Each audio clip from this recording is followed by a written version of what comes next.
Friends பாருங்கள், முன்னாடி வந்து ஓம செடியெல்லாம் வச்சுருந்தோம்.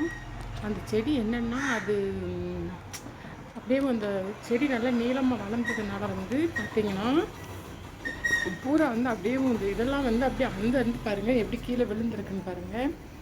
இது அந்த ரொம்ப பெருசானவொன்னு அப்படியே ஒடிஞ்சு பாருங்கள், தொட்டை தான் செஞ்சு அதுக்குள்ளே விழுந்துருச்சு பாருங்கள். பூராமே வந்து அந்தந்து விழுந்துருக்கு.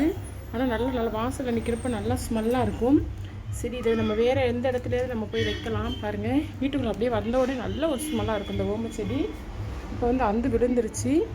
நம்ம வேறு ஏதாவது ஒரு இடத்துல கொண்டு போய் இதை நட்டு வைக்கலாம்.